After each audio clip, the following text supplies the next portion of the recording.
Hi, and welcome to Let's Talk About Real Estate podcast, the podcast for real estate agents absolutely everywhere. I'm Lisa B, and during this podcast, we're going to be talking about everything real estate. What's working, what's not working, AI, automation, technology, EXP Realty, and absolutely everything to do with real estate. I'll have guest speakers as well, where we'll answer your questions from the Facebook group, Let's Talk About Real Estate. So if you haven't joined the Facebook group, make sure you do that now, and we'd be happy to help answering any question. And again, welcome to the show. Okay, welcome to Let's Talk About Real Estate podcast. And today we have Tristan Lovell. Thank you so much for joining us this morning. Thank you. Thanks, Lisa. And Tristan is from Connected Agent. And this morning we're going to be talking about database fundamentals, as well as what's happening in AI at the moment as well, like just a bit of an update. So welcome to the show, Tristan. Thank you very much. Thank you. And I'm very excited. So we're sort of flying a little bit blind here with what's been going on. Well, I am anyway, but you know absolutely everything. So let us know what's been going on. Yeah, well, the past month has been really super busy because I've been interviewing a whole lot of agents to understand their world. It's been a while since I've done that sort of thing, sort of market research.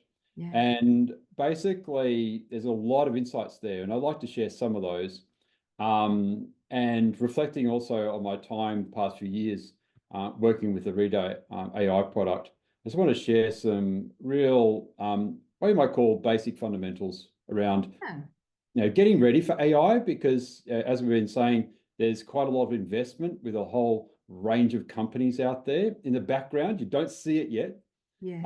But there's a lot of busy techno people doing a lot of development, and I think we'll see a lot of great products coming to market over the next 6 months, and specifically next year. Yeah, right. And we need to know what to do, because otherwise it's just going to land. So we need to get prepared, don't we? So you're gonna fill us in on what we need to do to get ready for the next stage. Yes, correct. So I really want to boil down fundamentals, but also prepare agents for the new privacy laws.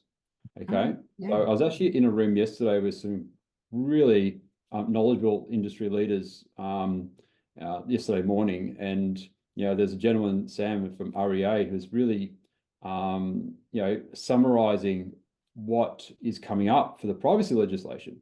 Okay. And so that was very interesting. So we'll touch on that a bit later on. Which I think every agency needs to know about it. And in fact, the whole industry needs to start preparing right now. And I'd like to play a role in that. Yeah, so, please do. Okay, please remind me. Please bring me back to that later. Okay, I will. I'll write it down because my memory's like a sieve. Okay. That's awesome. All right, done. Okay, so quick summary out of all these interviews that I'm doing with agents.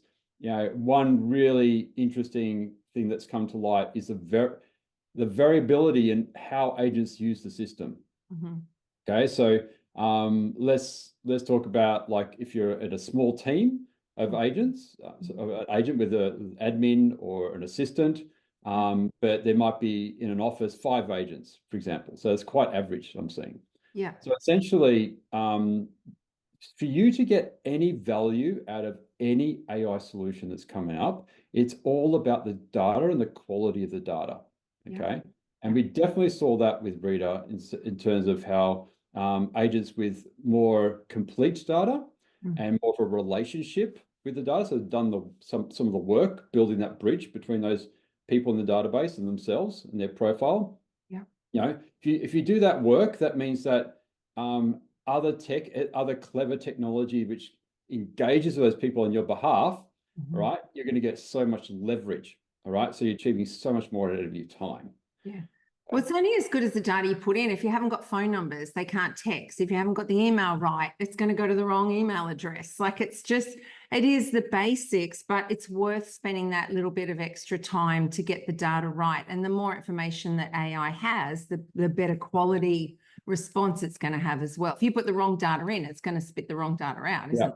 So I want this little session together to be a quick little reminder. A lot of agents know this, but they do this. There's a lot of distraction out there, right? They all mean really well. There's a lot of professional, amazing agents out there, but without some basic, focus, some real focus and appreciation of what data can do for them in the long term, medium to long term, to be their memory, Yeah. right? If I could simplify it to this, it's like you having a little assistant reminding you, oh, okay, the last time you spoke to them, Mary, about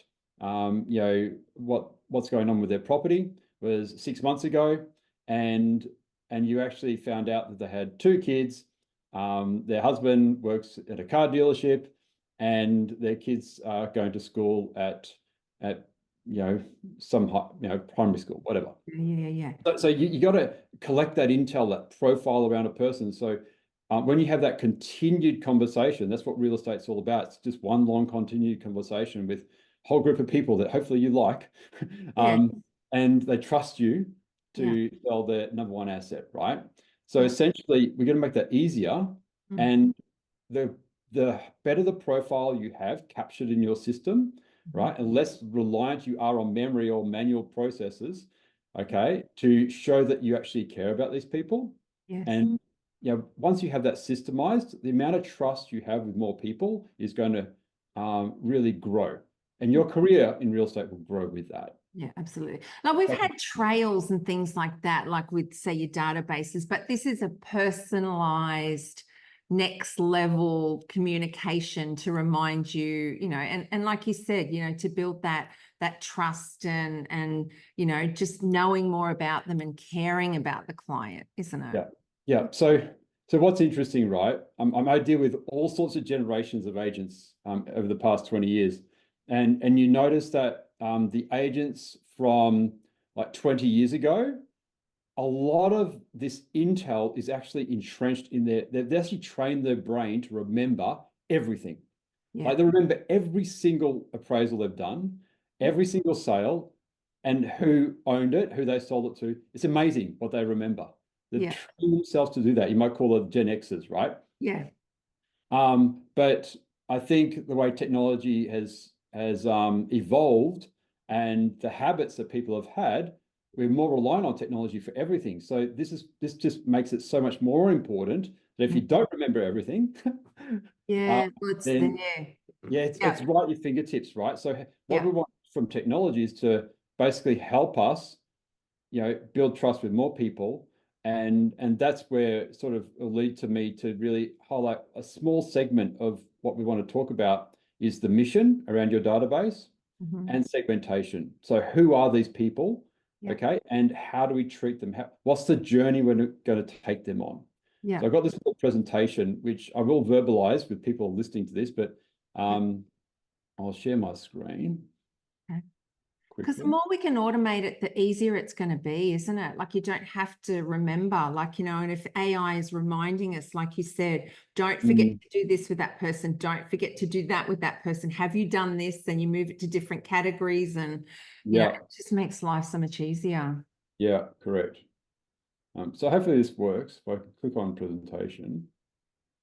Does that work for you? Can you see the slide? Yeah, cool. Yep. And so what this is all about is, if you've got the data, okay, so you talk about, data represents people, okay? So it's details about people that are going to be your livelihood. You've got the systems in place, so the CRMs and other systems that connect to your CRM. So that's why we want everything centralized into one place. Yeah. And then you've got engagement, right? So we want to be calling, we want to be SMSing. Okay, we want to be actually engaging with these people over time in a certain rhythm. Yeah. So just a key word. So many people say this in the industry: consistency builds trust. Yes, definitely. Okay? Yep. And so what I see that is the key for agents to get scalable results, and that's what we're really looking for. I mean, so many agents that I speak to, and agents, some great agents I met with yesterday to help them through this process. They want to double their listings. Okay. So, and that means that they need the systems to support that and the structures in place. Okay. So they want to be scalable. They want to go from 50 listings in a year to 100. Okay. So double it. And that's 100%. Any agent listening to this could double their listings this year. Yeah.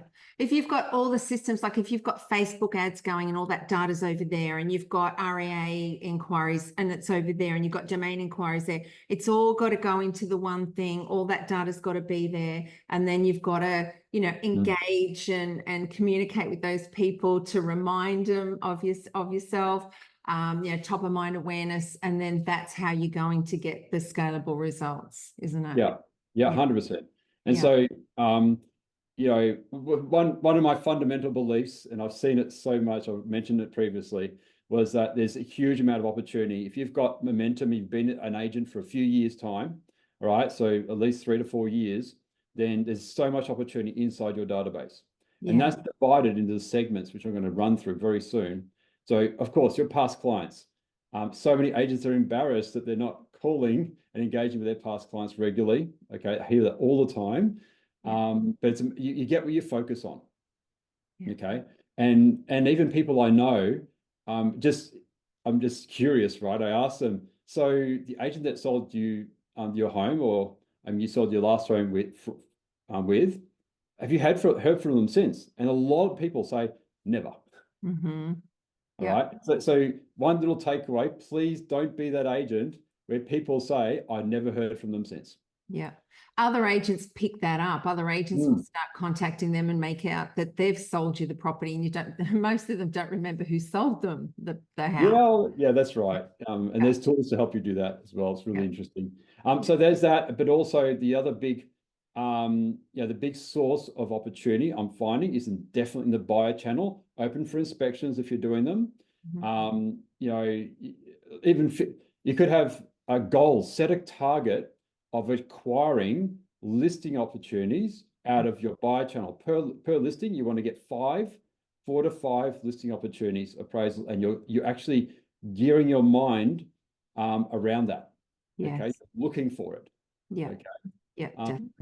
So definitely. So if I could just go through the 3 biggest challenges that people have with their CRM. I'm going to cover one of them, but we're going to cover utilization, data quality, another session. But this one is all about segmentation. Okay. Yeah.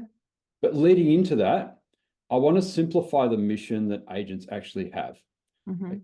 So if an agent's struggling with listings at the moment and they've got a database, it means that there's a gap between them and their community. Yeah. Okay. Yeah, definitely. So really what we're going to look at is simplifying their mission. And most agents that I actually engage with, especially if they're in an office of 5 or 10 agents, a lot of them actually have below 500 owners in their database. When I say property owners, it means there's people with addresses, mobiles, everything. And I'm about to just show what that is now. So effectively, the fundamentals we need, and we're talking about fundamentals today, is first name, last name, mobile, email, of course. So all that has to be correct and validated. We need the valid address as well. So that's where we really need to make sure that's the accurate address. And a relationship, so a segmentation. So if it's a past client, have them as a past vendor or a past buyer. Right, we're going to go through that soon. Notes, really important, fundamentals, like call notes. A lot of agents struggle with that, but it's a really worthwhile habit. Yeah, definitely. For the reasons we just described. And we want to have a rhythm. So I'd say at a minimum, have a connected call every 6 months. Yeah. Okay. It's not hard to do. This isn't hard to do. 500 people. It's not that hard to do, is it? No, but they make it hard. Yeah. There's lots of excuses in the way. And so you see the numbers here. So if you've got 500 property owners that are accurate right in front of you at your fingertips, that means that if 7%, that's the sort of national average of turnover in the population, is 7% transact in a year, know right now 35 people who are going to sell, guaranteed. Yep. Right. But as a disclaimer, some areas are different. We've got, like I'm in Victoria, right? We've got Toorak, which might turn over 2%, which means you need more people to get volume. Yes. But you've got Ballarat at 10%. Wouldn't you Yeah. love to be in Ballarat? Yeah, well, you have, like I said, you have to do the numbers. You have to know how many agents are in that area, how many properties have sold, your average commission. Like you've got to do your research on the area that you're selling in as well to make sure that you can operate in there and you can make enough sales and make enough money. Yep, you can Right. get all those stats from REA, of course, and also CoreLogic and or whatever you use, Price Finder. So one thing, know your numbers. Yeah. Okay. Look at total volume of in the area that you look after, that you're focused on. I do recommend that, have an area you focus on. Yeah, I do Know exactly how many dwellings there are and how many transactions there have been in the last 12 months. That'll give you a really good idea of the opportunity. Okay. And maybe compare the stats for different suburbs that are around you. Absolutely. Yeah. And then, like I said, I always like to know how many agents are in that area as well. If there's 20 agents all competing for those properties and sort of seeing who's making the most sales. And it's normally the 80-20 rule as well, Pareto principle. You've got, 20% of the agents doing 80% of the business as well. Like just to know who's doing what, you've got to do that research. Yeah. Yep. Really good takeaway. So I think that's really worthwhile for people to, again, fundamental, but so many agents don't do this. Yeah. And then they wonder why, oh, hang on. I'm at 0 listings right now. I just sold my last one. Yes, last week or weekend. What do I do? Holy crap.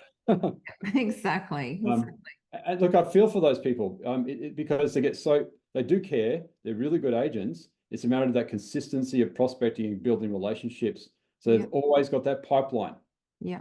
We're building that pipeline and we're weeding out. So if you've got 1,000 property owners, we're always knowing, okay, out of that 1,000, how many of those people, let's find those people who are going to sell.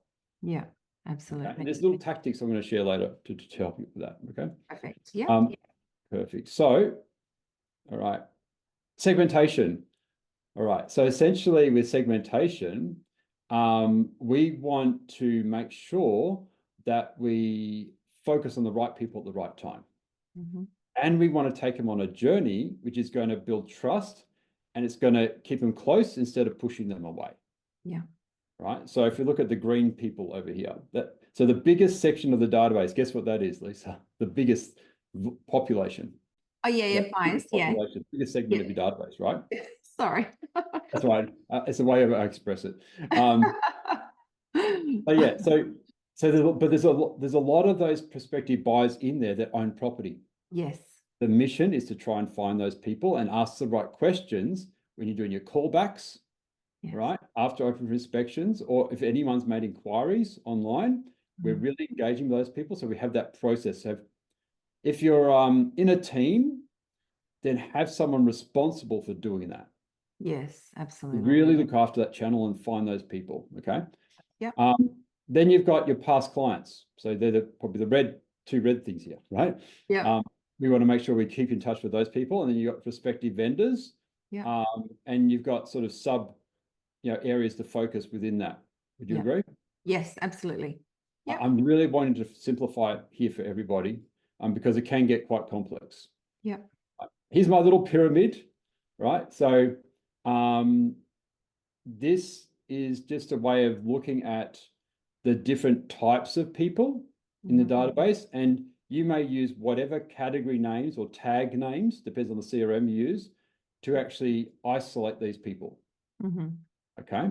But there can be a past client that's also a prospective vendor, for example, right? So there's overlap between these. Yeah. So for the sake of people listening, all right, let's just talk through some of this. At the top of the pyramid, you got past clients. You got the past buyers and past vendors. And underneath that also, right, can be VIPs. VIPs actually can span, it don't have to be a past client necessarily to be a VIP. Yeah. What I suggest is that you have an agent has 100 really important people. People refer you. Raving fans, people that you're going to take care of that refer you people and things like that. Yeah. Yeah. So you could call that top 100. It could be accountants. Yeah. Right. People you got great relationships. They like you. They trust you. And so it's like they gift trust. Yeah, absolutely. Okay? Yep. So that's really important. Yep. Then of course, as a business owner, you got your landlords and tenants. So one big challenge, which I like to, as a little project of mine, I really want to have synchronization of landlords between the property management systems and the CRM. Mm-hmm. Huge benefit to that. Yes. Right. So if you're a business owner, then that means I could communicate to my landlords easily, because it's hard to do that or it's not possible in the property management software. Yes. Okay. But these people, what I learned yesterday, really insightful. A lot of agencies are bleeding 20% of their rent roll. Huge. Wow. Like all around Australia, especially in Victoria, because the legislation has just become really hard and expensive to be a landlord. So a lot of them are selling. Yes. But if property management as a portfolio is one of your most valuable assets, how do you protect it and how do you grow it? Yes. You start with actually having your landlords and potentially your tenants accurately reflected in your CRM, so you can email, you can call easily. Exactly. And especially landlords, for investment opportunities and things like that, to be able to categorize them, if they've got a rental property now, good chance they might want to get another one and another one and another one. So, definitely have them segmented. Yeah, you want to keep them close. But it's also, what's really interesting is that the agencies that do know their numbers, they know of the ones that sell, how many sell with them. Yes. All right. Yeah. So that's an important metric to know as well, key metric. Yeah. And if you're communicating to your landlords, right? So this is one strategy I like to share with everybody. Mm-hmm. If a landlord wants to sell, the first thing you do is to send an email to all your other landlords, inviting them with all the stats that an investor would like to see. An opportunity to grow your portfolio with this. So keep them inside your portfolio. Yeah, absolutely. You do sell to an existing landlord if you can. And by doing so, also, what happens is they all see you as the ability to sell their property as well as manage it. Yeah. No, I agree. 100%. Yep. Yeah, little tip. So prospective vendors and landlords, prospective landlords, I'm going to go into that a bit further, but that's pretty self-explanatory. But the main thing is that you don't remain a prospective vendor forever. It's a time frame around that. Would you agree? Yeah.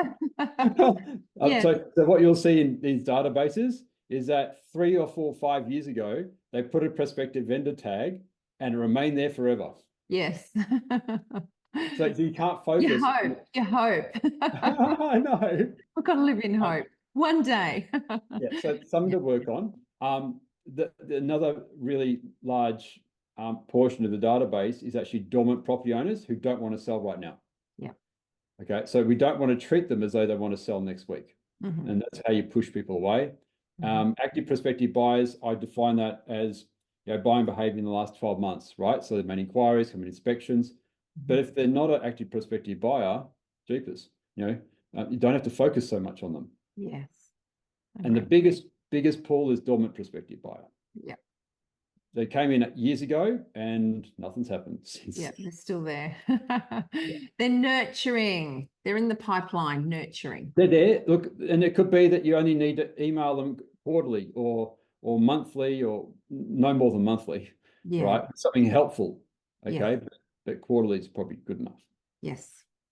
Nice. Look, this is completing my sort of help around the categories. Yeah. I know there's a lot on here, but let's just dig down a bit further underneath the active prospective buyers and the prospective vendors. So a lot of agents already do this, but I just want to, for the sake of fundamentals, your hot buyers, so they're people ready to buy now with no obstacles. Yep. Okay. And the buyer sellers, people who actually sell before they buy, right? So we need to identify those people. Yes. And the warm buyers. I notice how I don't have to go into cold. If it's not one of those, it's freaking cold. Yes. So you don't have to put effort into tagging those people. Yes. And warm buyers, so they're motivated with obstacles. They probably have finance, but they're still motivated and not far away from buying. So around buyers, Yeah. there's obviously a lot of opportunity there. Mm-hmm. Perfect. Cool. And the last thing is prospective vendors. And, I'm helping a lot of agents. This is just one way of looking at it. There's so many different ways, but I want to encourage people to keep it really simple. Yeah. So hot, warm, colds, which is very common. So the hot's deciding on an agent in the next 60 days. So that list should be printed out or in front of you, like really focused on those people. Yes. That's where you got your justice just sold, and really a lot of activity there. Warm, so they want to sign within 6 months, and cold 6 to 12 months. Yeah, perfect. So you would categorize these people as these titles in the CRM or the page before? So what I encourage people to do is to look at the categories or tags they're using right now, and they can fit those into this model that I have now. What I'm finding also, there's a lot of CRMs that don't automatically don't have any automation to help you tag these people. So you either plug the holes with manual tasks for admin or agents, or you can talk to someone like myself who could automate a lot of this stuff. Yeah, perfect. Okay. Because it's so important, like you said, getting all this data clean, like it's worth putting people, going back to your database. First of all, from now on, every person you get, make sure you categorize and make sure you've got all this content, but make it part of your mission, as you said, to go back to your database and start to clean it up. Go to ID for me, or, whatever it is, bring somebody out of your database and get the information, get it correct. Yeah, for what we want to have it all done. 100%. To answer your question as well, there's some CRMs, right? For example, if you've got Rex, they've got new functionality now where you could actually got a really nice pipeline view. You've got columns of hot, warm, cold, for example, and you can drag your appraisals in between those. That's new functionality from Rex. If you haven't seen it, look at your appraisal section. Another, Agent Box has the ability to do hot, warm, cold as well and organize your appraisals.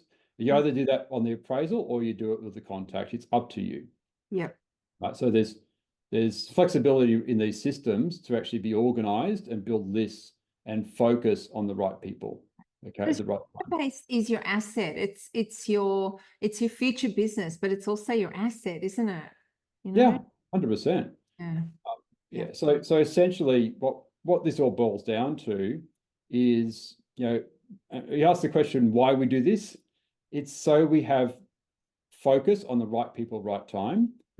And if we bring up our list of hot prospective vendors, then that's quite a defined list that, we don't have to hunt or scratch our head and wonder, okay, every single week, every Monday or Friday, I've got a couple of hours set aside to do my just sold calls. Okay. I'm hot spotting and just let them know exactly what's going on. So it takes energy to do that. So we focus the energy in the right place. Every agent every day should be saying, what property can I list today? You've got to wake up with that thought. What property can I list today? So this makes it easier. You're going into your lists of prospective vendors that, and if you haven't got them in there, then start to get those into those categories. Then you can start to think that way. You can start to think, which property can I list today? The old saying, list and last, and you have to have this, And how? So other things I'm working on now, which is pretty exciting, is that I could actually enrich the entire database, all the properties in the database. I could add their bedrooms, bathrooms, land size, and last sold date, and also how much last sold price. For the entire database for the entire area. So that means they could be a deal maker.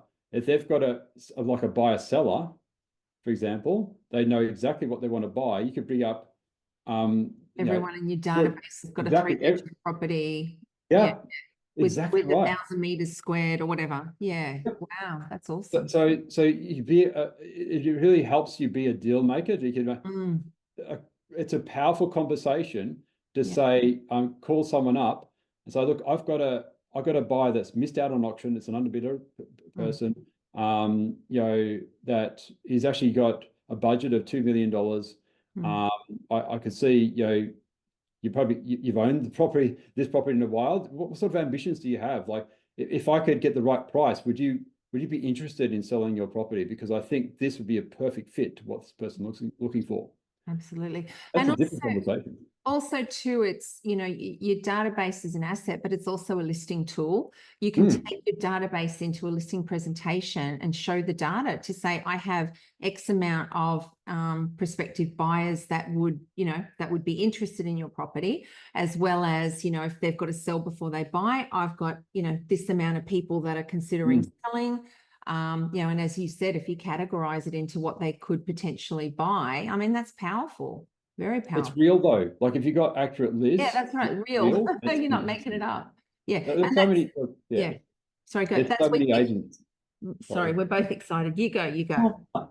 That's right. There's so many agents that go in there and show, look, I've got 1,000 buyers, because their database is a total mess. And everyone goes, yeah, whatever. Everyone says that. But if you go in and say, tell a story, and I got 10 buyers. Yeah. I could tell a story about every single one of them and where they're at. Absolutely. And that gives you the credibility and the trust. Now we need to go to the privacy laws as well. Yes. Oh, thanks for that. Okay. So I'm going to touch on this, but we're going to have another total dedicated session on this incredible thing that's about to happen to the industry. So time frame, I'm not 100% certain, but it's coming up next year or later this year. That's probably already starting to happen. But essentially, things to look out for is consent, okay, and what you can actually communicate with. And essentially, what's going to be coming up is that for you to communicate to someone on email or SMS or even phone call, there has to be consent, okay? Like direct consent. And there's two levels of consent. There's transactional consent, and there's marketing message consent. So for example, it's already been happening. There's a big financial institution that sent out like a bulk email, which is supposed to be transactional. It had their social media icons at the bottom, okay? And it was deemed as a marketing message, but these people didn't consent to marketing messages. They got fined. Wow. Isn't that weird? It's pretty full on, isn't it? Yeah. So that's just a taste. Right. So these CRMs, these contacts, all right, in these CRMs, a lot of them haven't demonstrated consent, like clear consent for marketing messages. It's a real thing right now, actually. Yeah. And so a lot of the activity that's happening right now in the industry, actually, I'll stop this presentation. So does that mean, like, if say ID for me has the consent, the person has consented giving their data to ID for me through those third-party sites, but that's not direct consent with us? Yeah, so that's right. It has to be direct consent. All right. So if you've got data like I've got ID for me, and there's, in fact, a lot of the data in these CRMs are cold data, right? There's not much relationship there. Okay. Especially if an agent has moved agencies and for whatever reason they've brought their data with them. Okay. There's that as well. So there's a lot of cold data, but there isn't really, as far as legislation is concerned, there's a consent and there's also time. So soon what's going to be introduced is that I consent for a period of time. Yeah. I know, it's full on.